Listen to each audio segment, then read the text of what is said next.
In Tokyo, there is a building over 600 meters tall. Every single day, thousands of people walk inside it, work inside it, sleep inside it, without ever thinking about one terrifying fact. The ground beneath this building can shake violently, without warning, at any second. And when it does, this tower will move. Not a little. Sometimes almost a full meter, side to side, at the very top. Most people assume that's the moment a building would collapse. But the real story is far stranger than that. Your first instinct is probably this: skyscrapers survive earthquakes because they are strong. Thick steel. Solid concrete. Unbreakable. That seems logical. But here's the problem. If a skyscraper was built purely to be strong and rigid, an earthquake would destroy it in seconds. Engineers discovered this the hard way, through disasters that killed thousands of people. The truth is, the strongest skyscrapers on Earth are not the stiffest ones. They are the ones designed to bend, sway, and sometimes even move on purpose. And once you understand why, you will never look at a tall building the same way again. Imagine you're holding a thin wooden ruler, standing it straight up on a table. Now imagine shaking the table hard, side to side. What happens to the ruler? It doesn't break instantly. It sways. It absorbs the motion. Now imagine a second version of that ruler, but this one is glued rigid, locked stiff, unable to move at all. Shake the table the same way. That one snaps. This single idea, discovered slowly and painfully over the last century, changed how every skyscraper on the planet is built. But engineers didn't understand this from the beginning. In the early 1900s, tall buildings were built like fortresses: heavy stone, thick walls, rigid frames. The thinking was simple: bigger mass equals more safety. Then came the earthquakes that proved them wrong. 1906, San Francisco. At 5:12 in the morning, while most of the city was still asleep, the ground tore open.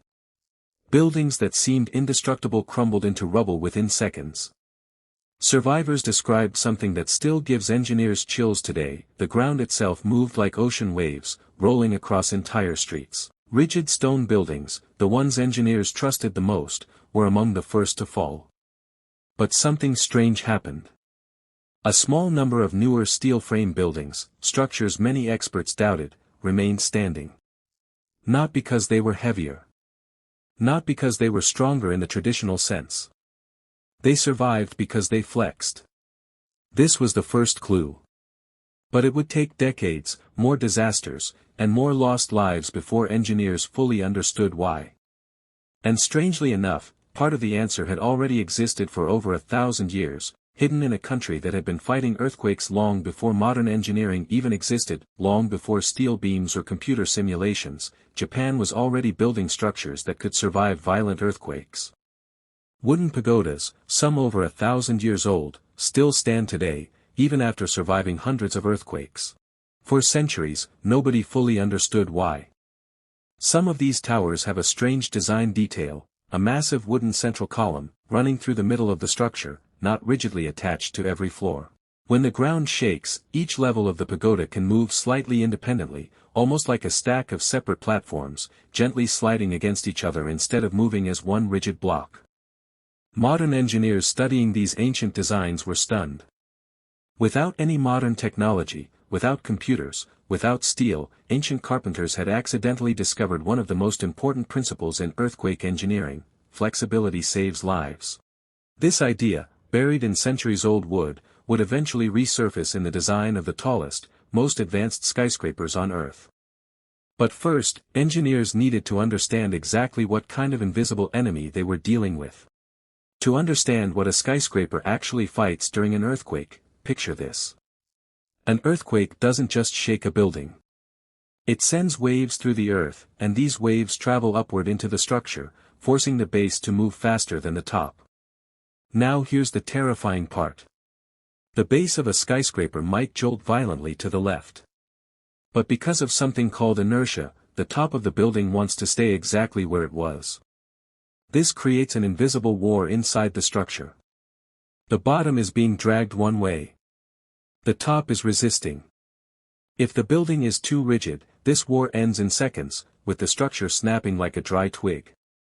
Engineers needed a way to let a building absorb this violent tug-of-war without letting it tear itself apart. And what they discovered next sounds almost impossible. In the 1960s, structural engineers proposed something that seemed reckless. Instead of making skyscrapers stiffer, they suggested making them more flexible. Let the building bend. Let it sway.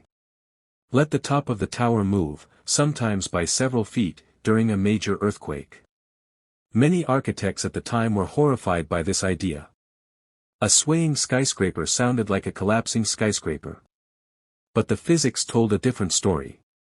If a structure can bend and absorb energy instead of resisting it head-on, that energy has somewhere to go, instead of building up until something breaks. This became known as ductile design, and it would go on to save thousands of lives.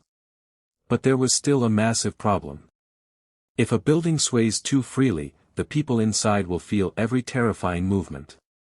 Engineers needed the building to bend just enough to survive, without turning into an amusement park ride that could kill people through sheer panic and falling debris. This is where the story gets stranger. Taipei 101, once the tallest building in the world. Standing at 508 meters, in a region hit by both earthquakes and typhoons. Engineers faced an impossible question: how do you stop a building this tall from swaying dangerously in every direction? Their answer sounds like something from a science fiction movie. They built a massive steel ball, weighing about 660 tons, and suspended it near the top of the building, hanging like a giant pendulum. When the building sways one way, this enormous ball swings the opposite way, canceling out the motion. Visitors can actually see this pendulum today, sitting quietly, waiting. Most tourists don't realize they're looking at one of the most important safety devices ever built into a skyscraper. Without it, engineers believe the building would sway dangerously during major storms and earthquakes. In 2015, that quiet steel ball proved its worth in front of the entire world. A massive earthquake struck near Taiwan, and cameras inside the building captured the giant damper swinging violently, absorbing forces that could have otherwise torn through the tower's frame. The footage went viral, but few people understood what they were actually looking at: a 1,000-ton object quietly saving lives in real time. But even this brilliant design wasn't the final answer. Because the deadliest earthquakes on Earth revealed a threat far more dangerous than simple side-to-side shaking. Here's something most people never learn in school. Every building has a natural rhythm, a specific frequency at which it likes to sway. Push a swing at just the right timing, again and again, and it goes higher and higher with very little effort.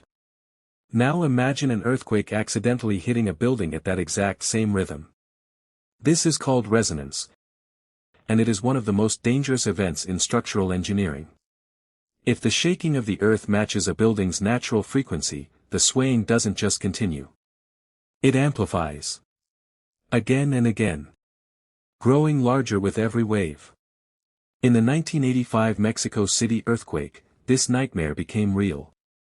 Soft soil beneath the city acted like a filter, amplifying certain earthquake frequencies. Buildings between 6 and 15 stories tall, ones whose natural frequency matched that filtered shaking, were hit hardest. Some collapsed completely, while nearby buildings of different heights survived almost untouched.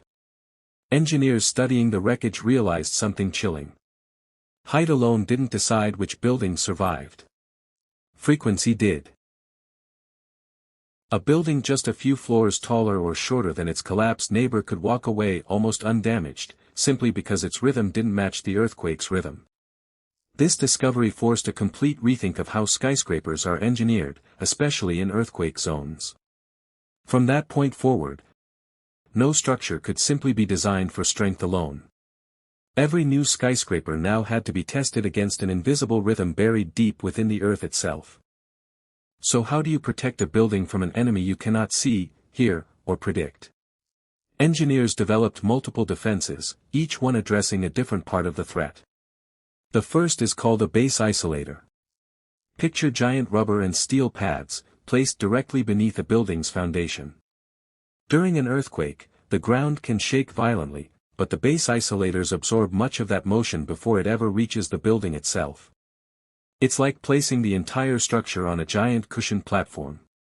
The second defense is the tuned mass damper, the same concept as that giant ball inside Taipei 101, but often built in different forms, using pendulums, sliding weights, or hydraulic systems. The third defense involves flexible joints and reinforced steel frames, allowing different sections of a building to move slightly independently, instead of moving as one dangerously rigid block. There is also a fourth, quieter defense, the outrigger system, a network of massive diagonal beams connecting the building's central core to its outer columns.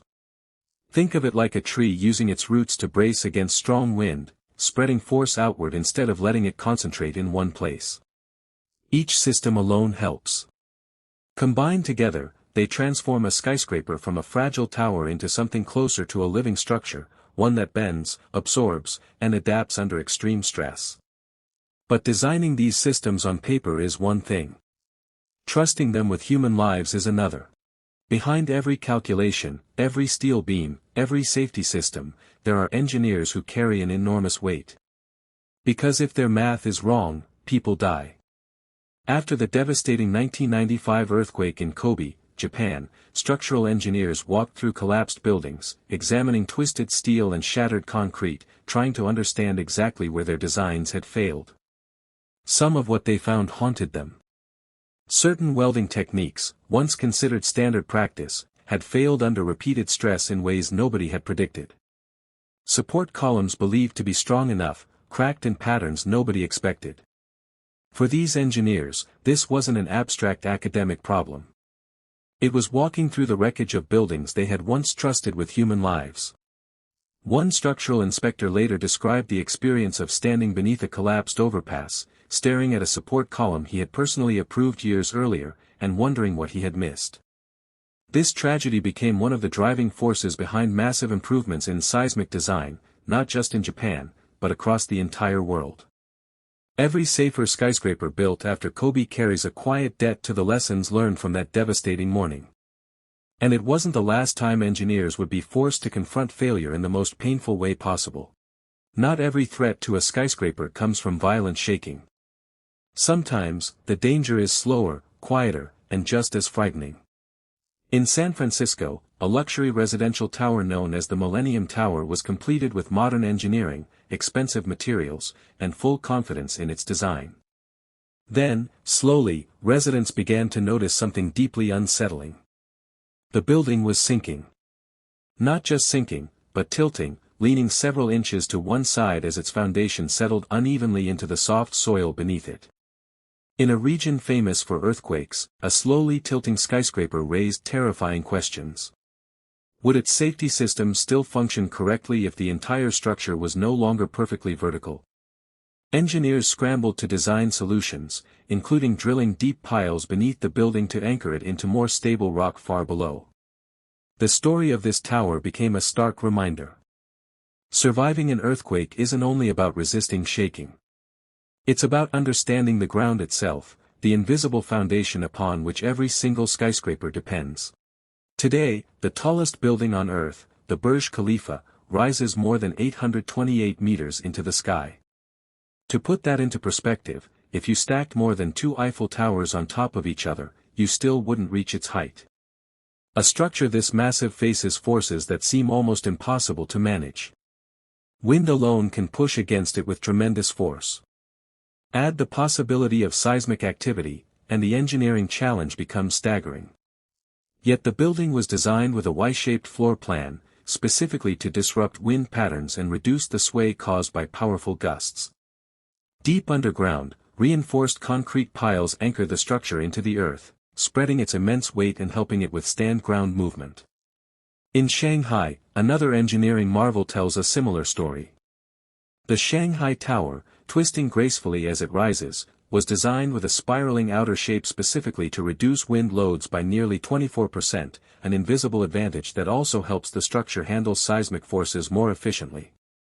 Inside, a massive damper system, nicknamed by locals as a mythical pearl, hangs quietly near the top, ready to counteract dangerous movement, much like its cousin inside Taipei 101. Every single decision, from the shape of a building to the materials chosen for its foundation, is engineered around one central obsession: survival under forces most of us will never fully understand. But even with all of this advanced engineering, one uncomfortable truth remains. No skyscraper on Earth is completely earthquake-proof.